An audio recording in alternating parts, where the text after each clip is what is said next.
knows me, my name is MaryAnn. I'm with Blankets of Honor. I'm here for the breakfast. No, I'll tell you what, I love coming here. I love seeing all my veterans. I love seeing all my supporters. And most of all, I just love seeing all this crosstalk that we have. Veterans helping veterans, supporters helping us. I like using the word, you know what, when it comes to supporters, excuse me, it's really a tool that we all need, because it's not just veterans helping veterans. Like you said, a lot of times we have here, it's more of people thinking that it is a 3-day weekend. And to a lot of us, myself, I brought home a soldier. It's not a 3-day weekend. So it is for us to educate and for us to enlighten a lot of people of how our needs are. So it's always outstanding to have people who aren't in the service to kind of fill them in on how we do things. So today, it is a very, very, very great day, because I get to honor 2 people that are close to me. And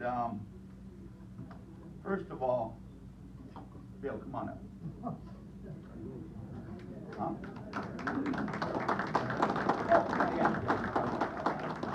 All right. And if I can, I always love to give the Lord His due, because everything we have, whether you believe there's a higher power or something, I believe that God gives us everything. So, if I can, Charles, can you start us out with a little prayer for our veterans? Just a second, give me a second, takes a while to get up. When you get young,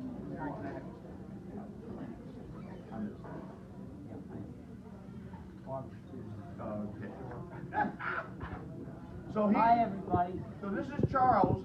Charles, we drove out to Washington State to give a blanket. And I'll tell you what, this gentleman was amazing.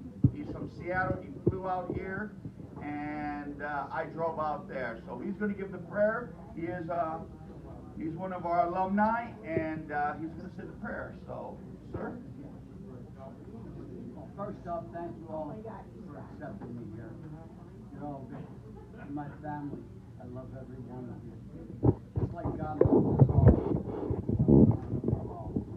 My Heavenly Father, as we continue on with this video and the sharing and the giving and the caring, we ask you to bless everyone, protect them and keep them safe, especially all of our veterans. And not just our veterans, we got to think about our wives who have gone through the tremor and trouble that we have gone through. Those of us who come from war, who suffer with PTSD, they understand, the wives understand. And mine especially. I'm very grateful for God has blessed me, given me a great woman. Next month we're married 52 years. And I'm so grateful for that. But I'm so grateful for you people. I'm here for a reason. I'm here to share my love, my care, and God's strength and protect us and keep us all safe. As we travel through this day, we know that the virus is still there. We need to protect each other, help each other out. We as veterans, and I've been retired from John for 30 years now, and I always participate in some type of veterans activity because I want to share the love I've got, the love that God has given me to be able to share. So, Father, once again, I thank you for allowing me to be here. I thank you for allowing me to be among my brothers and sisters and sharing love. That's the main thing. And that's what God wants. Amen. All right. What do you want? Leave me alone. So, when it comes to Bill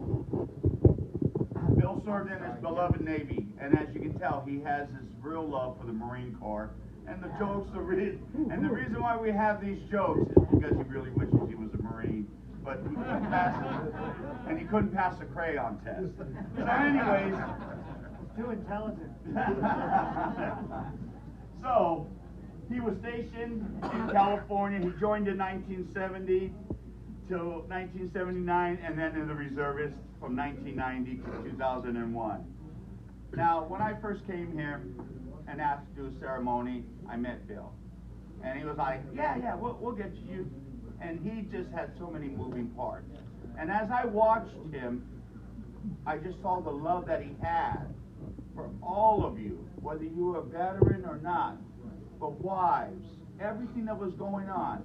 He took at least one moment to greet you, which is a rarity in life, because sometimes people don't even have time for themselves, let alone anybody else.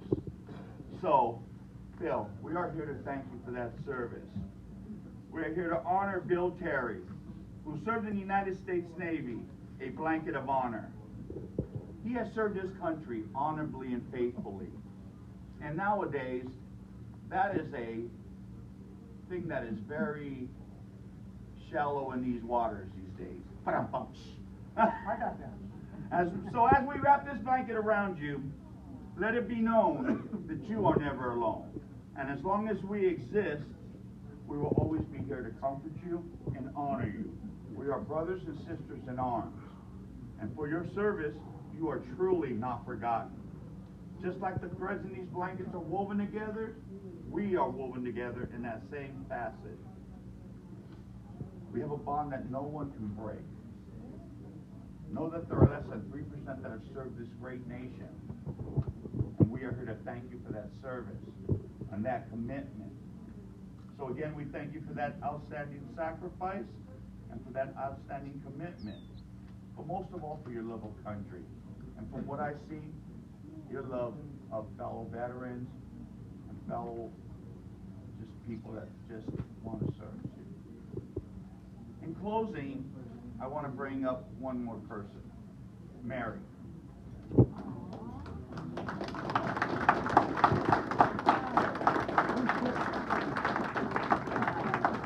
Now, Mary is a supporter. Now, instead of just calling them a supporter, I like to say proudly serving those who serve. Mary will do and stop at nothing to get a veteran his recognition. And Mary has a heart of gold. She basically will go any means to get a veteran his needs. Mary helps the vets at the club here by calling, doing anything it takes. Having three brothers that were in Vietnam. She understands what they go through. Last but not least, she is married to a combat vet who has issues of his own, but she is always there for him. And I can tell you that from first-hand experience. So we would also like to thank you, Mary. And we are also giving you a blanket of honor as a supporter for what you have done for this country.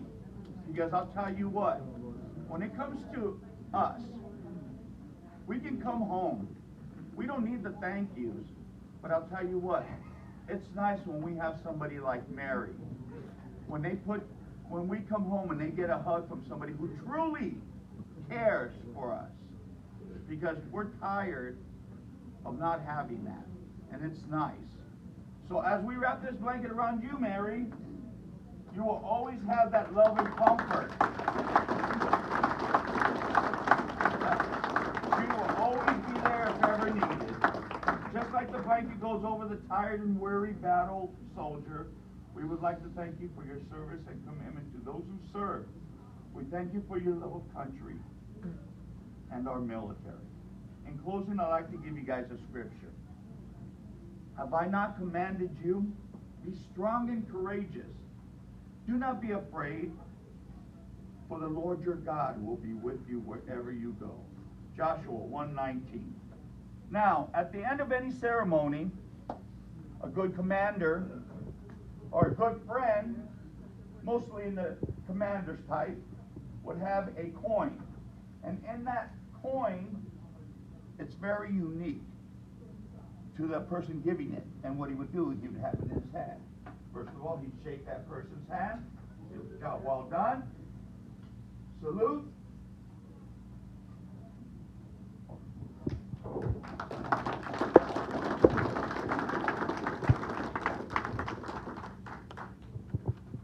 Give him his certificate, whether it was a DD 214 or his new rank and his general orders.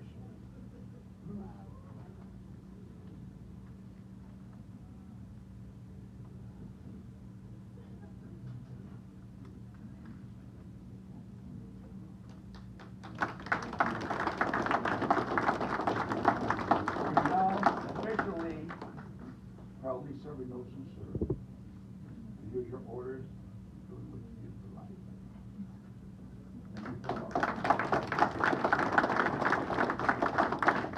I salute you for all your hard work. Anything you'd like to say? Well, the only thing the only thing I would like to add, hadn't been mentioned a couple times this morning. 17% of the United States right now are veterans. Only 17. Currently on active duty, 0.07 of Americans are on active duty right now. So let's keep all of them in mind. Absolutely. Right on, Joe. What?